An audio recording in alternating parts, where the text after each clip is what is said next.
I was policy officer there, and currently I'm seconded to the Ministry of Defense, and more specifically to the Netherlands Joint Force Command, which is as much as the operational headquarters of the Netherlands.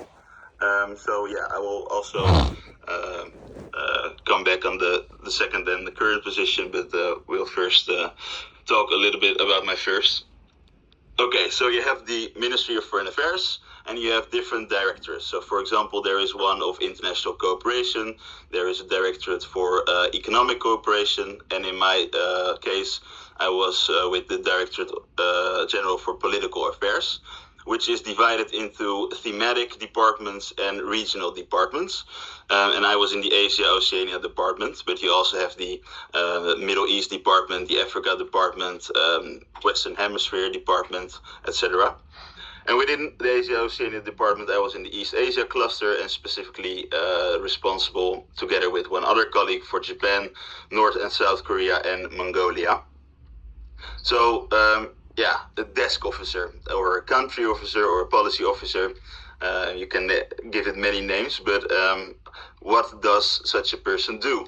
Well, first answer is quite a lot, because it's a very overarching kind of job, and you're sort of the manager of the bilateral relationship between the country, your own country, the country of the ministry you're working at, and the countries you're assigned to.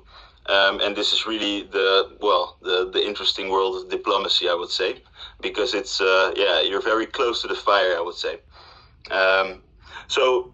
As a manager, it's a little bit vague, but it's kind of what you're doing. You're doing a lot of different stuff. It's a lot of coordination. People within the ministry who are in touch with Japan, or they want to do something in Japan, they get to you and you will help them, for example. But first of all, when you come to the office every day and throughout the day, but especially the start of every day, you're kind of monitoring the news.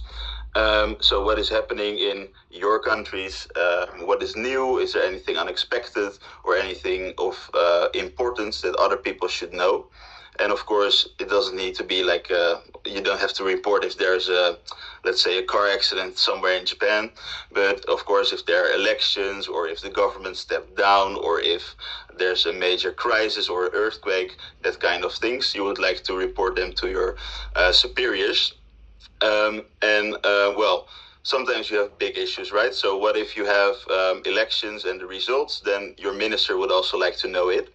Or, for example, when I was doing this job, the martial law was declared in South Korea all of the sudden.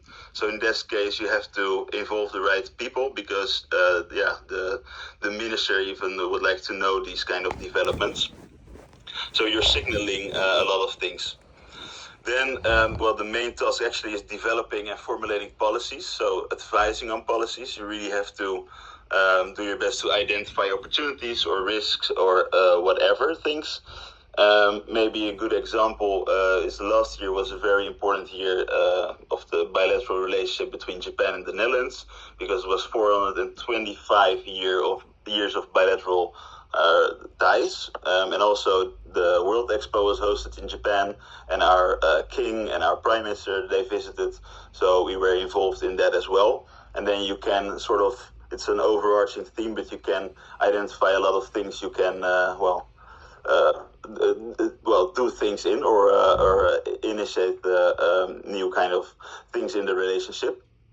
And also I would describe this kind of job as sort of being not only the manager, but also the account manager, more specifically, because you're the first point of contact for the political attaches who are working at the embassies here in The Hague or in Brussels.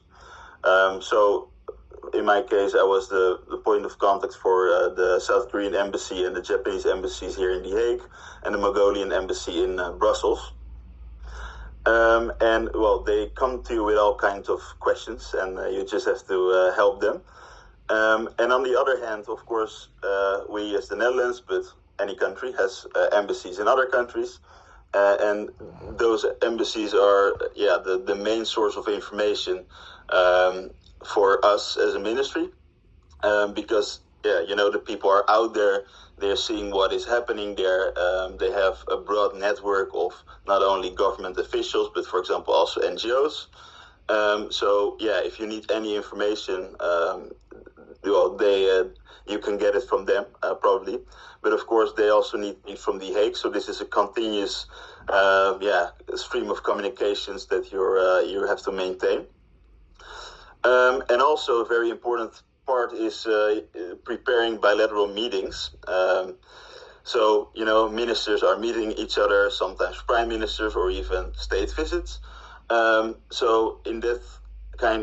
Those cases, you are the one with the knowledge of the region and of the countries, and so you have to prepare for them. And it's very exciting because if you're a desk officer, you're mostly kind of a junior policy officer, but you already are actually writing the words that your minister is actually going to use in his conversations with his counterpart. So that's something I find very exciting.